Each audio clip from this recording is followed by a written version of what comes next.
Bismillahirrahmanirrahim. Assalamualaikum warahmatullahi wabarakatuh. Good morning, Prof. Fuad and all my friends. It's great honor for me in this chance. I have an opportunity to present one of the point from learning assessment materials. It's about validity. And the specific title for my assignment and Payayan is Generating Validity Evidence taken from the book of Cyril G. Weir in 2005, Language Testing and Validation. From the introduction, Messick in the 1992 points out that many test makers admit a responsibility for providing validity evidence of the instrumental value of a test, but very few of these test makers do the validity.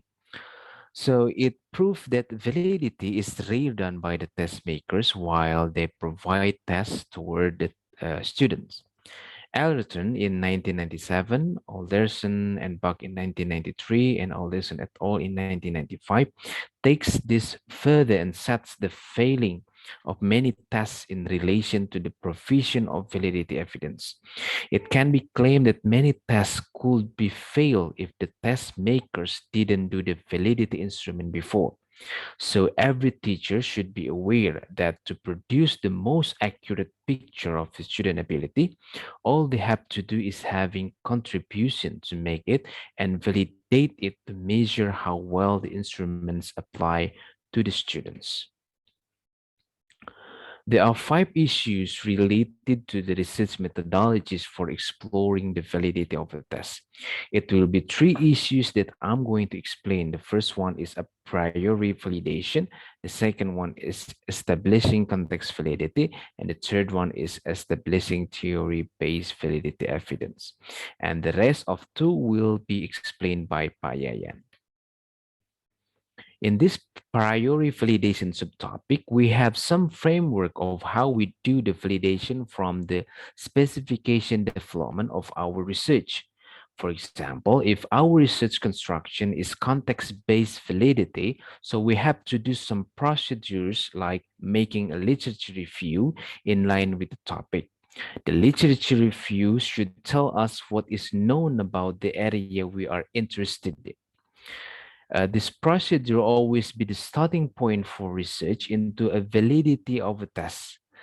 As well as looking at articles, books, and websites, there are other forms of documentation which will give us the information required, like curriculum, textbook, official syllabus, and existing tests.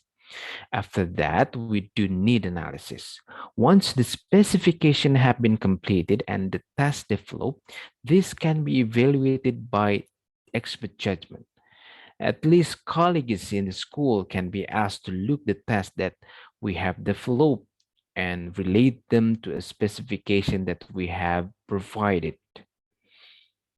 In this point, there is an example of context validity which developed by Akmar Saidatul Jainal Abidin in validating a spoken language test at university level in Malaysia. The speaking test consists of 2 parts, an oral presentation and a group discussion on the same topic area. The complete questionnaires covers all the areas in our validity framework for speaking. This is an example of questionnaires instrument that developed by Akmar. On the left side, there are questionnaires items that investigate certain areas of speaking performance. Meanwhile, on the right side, there is a 5-point scale that reflects the viewpoint from each questionnaire items.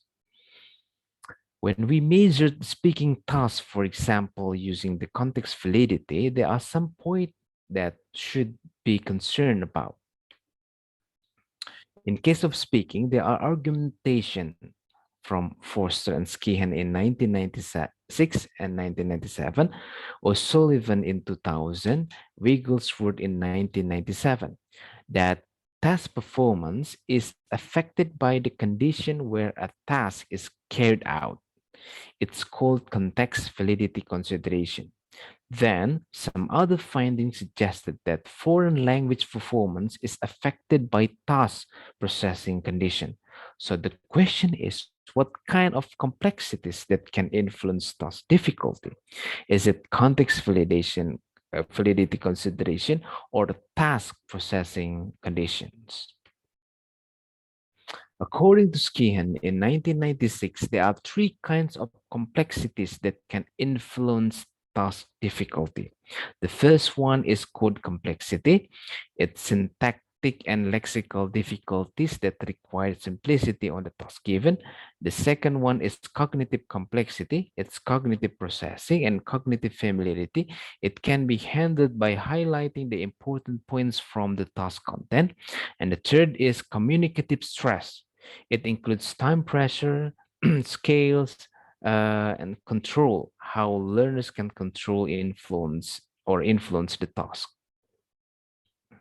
Menhert in 1998 and also Skihan in 1996, Skihan and Foster in 1997, and in 1999, O'Sullivan and Weir in 2002, and Wigglesworth in 1997, declare that a number of empirical findings have revealed that task difficulty has an effect on performance as measured in the three areas: accuracy, fluency, and complexity.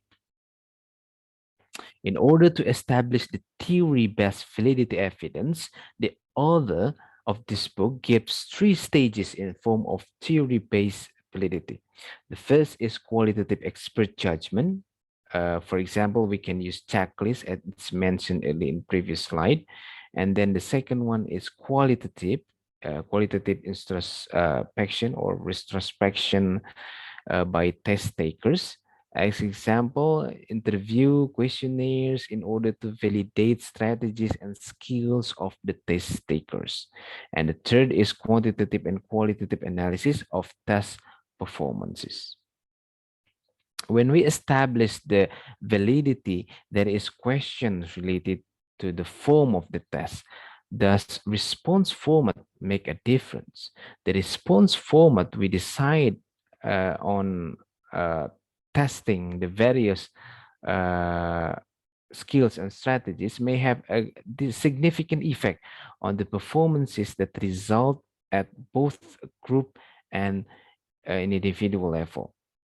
The author of this book feels that the difference between a traditional format and modern format can give significant effect on the cognitive skill from the test takers, even though still there hasn't been a research that gaining the information about the behavioral test takers while they do the test on modern computer-based and traditional paper-based tests.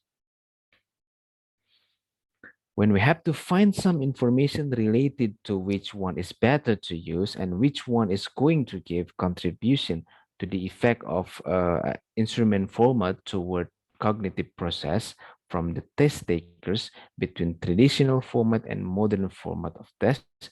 So we need this.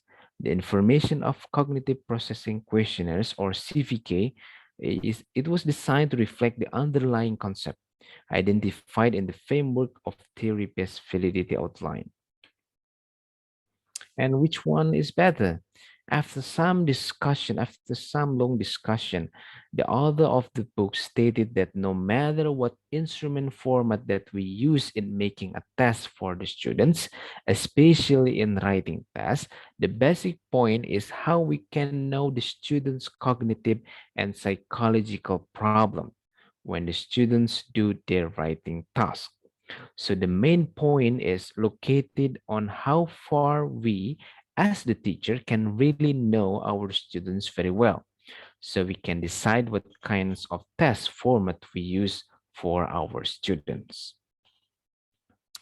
What I can conclude from the materials are test validity should be done by the test makers in order to get framework of cognitive and psychological student competence when they have to deal with some materials and questions. The second one is the question, the test couldn't be too simple or couldn't be too hard, but it should be related with the subject material that based on syllabus and curriculum. It also must related with need analysis from students and stakeholders. And the last is no matter what format used, but the important is we know that our students can answer the questions that we give and they understand the directions given.